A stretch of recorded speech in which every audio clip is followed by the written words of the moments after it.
네, 북한이 연평도를 기습포격한 지 벌써 3년이 됐습니다. 당시 해병대 연평부대 포 7중대장으로 근무하며 대응 공격을 지휘한 인물을 모셨습니다. 네, 김정수 대위가 오늘 YTN 스튜디오를 찾았습니다. 네, 어서 오십시오. 네, 반갑습니다. 네, 조금 전에 우리 최명신 기자의 보도로 스파이크 미사일이 이제 배치됐다. 네. 이런 그 보도도 있는데요. 많이 그동안의 전력이 좀 증강이 됐지요? 그 이후에? 네, 전력적인 측면이라면은 뭐 그때 당시에는 K9밖에 없었다라고 하면은 네. 지금은 좀 더 다양한 화기들로 구성이 되고 약 3배 가량 세 더 배나 증가이 증가이 됐다고 볼 수 됐군요. 있습니다. 네. 당시 상황을 좀 들어보죠. 2010년 네, 11월 23일. 네, 그렇죠? 이거 오늘로 이제 뭐 내일로 이제 꼭 3년이 되는 건데. 네.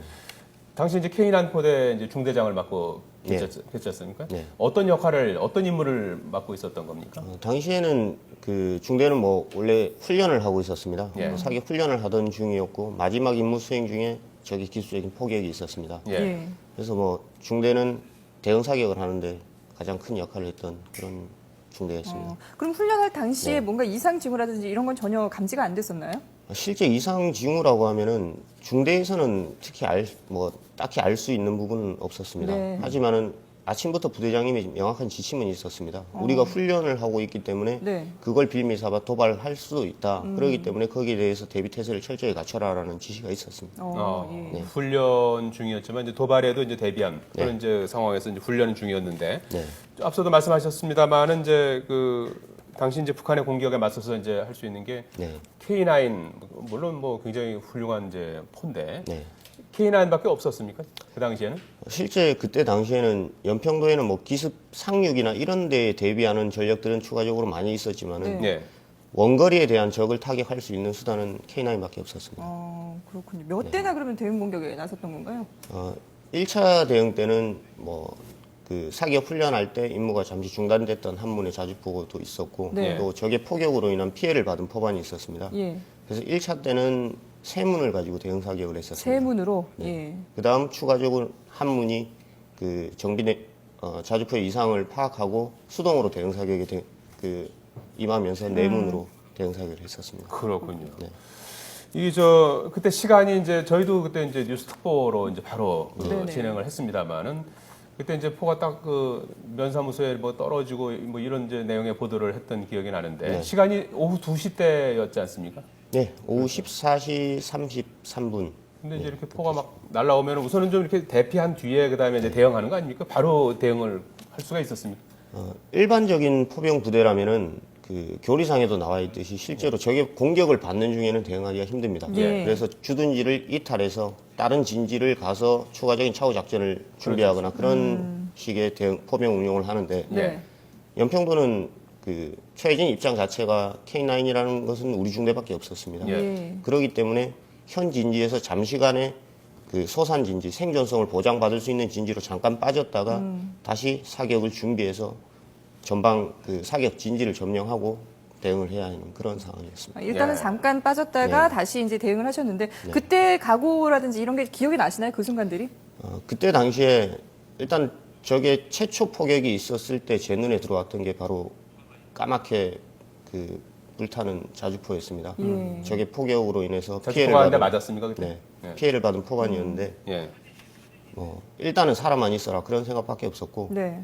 그 다음에 이제 포반의 이상 유무가 확인되면서 무조건 대응해야 된다. 우리 중대가 아니면은 눈 뜨고 당할 수밖에 없다라는 네. 그런 생각 때문에 우리밖에 그런 막을 수가 책임감이 막혀있습니다. 없다라는 책임감. 예. 예. 이 저 지금 화면에 지금 나오고 있습니다만 네. 나중에 이제 위성 사진으로 이제 그 우리가 이제 쏜 그 포 자국이 이렇게 이제 저 화면에 지금 보이고 있지 않습니까? 네, 네. 좀 화살표로 이렇게 된 게 이제 우리가 네. K9으로 쏜 그 포가 떨어진 지점 아니겠습니까? 네, 네. 그래서 지금 일부 언론에서도 북한이 이제 포를 쏜 곳에 대한 원점 타격이 실패했다 이런 얘기도 이제 나옵니다. 1차 북한이 공격을 해온 개머리 진지에 대한 사격을 못하고 2차 공격 때 멀리 떨어진 무도에 이제 포를 쐈다 이런 주장인데 네. 그럴 만한 뭐 이유가 있었습니까? 설명을 좀 그 해주시겠어요? 부분은 조금 잘못된 부분이 있는데 일단 1차 대응을 저희는 무도에다가 사격을 했었습니다. 예. 그게 최초에는 적의 원점을 실제 탐지를 못했습니다. 네. 어디에서 포탄이 날아왔는지 몰랐기 때문에 그 미리 계획돼 있던 무도 진지에다가 최초 타격을 했었고 예. 그다음에 2차 적의 도발이 있었을 때 그때 그 레이더에서 원점을 발견을 했습니다. 예. 네. 그래서 원점에 의한 그 표적 제공을 받고 중대는 받은 재원을 그대로를 장입을 해서 사격을 시행을 했던 겁니다. 그게 2차 개머리 지역입니다. 예. 예. 그런데 앞서서 뭐 이제 처음 포탄이 날아왔을 때 잠깐 대피를 했다가 이제 다시 대응 사격에 나섰다고 했는데 네. 그 시간이 14분이 걸렸다는 네. 말이죠. 그러다 네. 보니까 이게 좀 너무 늦게 대응한 것이 아니냐라는 지적들도 있던데 네. 그때 당시의 상황에서는 어떠셨나요? 실제 14분이라는 시간이 실제 포격을 받은 중대에서는 우선 생존성을 보장받기 위해 솟아나는 시간, 네. 그 처음에 훈련을 하던 중이었기 때문에 포 자체가 서남방을 향하고 있었습니다. 포들의 위치도 일부 조금 나와 있는 포반도 있었고, 네. 그래서 그 위치를 조정을 해야만 했었고, 네. 후방으로 이 포 진지 내부로 들어가는 시간이 있었습니다. 그 내부로 들어가고 또 포상에 발생한 화재라든지 통신 선로의 복구 이런 부분들을 다 극복하면서 대응 사격에 나섰던 것입니다. 예. 그리고 포반의 사격은 단순히 포만 뭐 한 발 장전해서 사격을 하는 것이 아니라 네. 예. 포탄 하나에도 여러 가지 결합되는 부분이 있고 사격 재원을 계산해야 되는 그런 시간이 소요가 됩니다. 예. 그러다 보니까 14분은 걸릴 수밖에 사진 없는 설명을 좀 시간입니다. 해주시겠습니까? 지금 이게 어떤 상황인가요? 지금 바로 저- 이제 초기 단계. 예, 그렇습니다. 최초의 적의 포격으로 인해서 주둔지의 그 포상에서 화재가 발생하는 상황입니다. 북한이 이게 K9 진지를 향해서 집중 포격을 가했다고 하는데요. 그 네. 이유는 뭐라고 보십니까?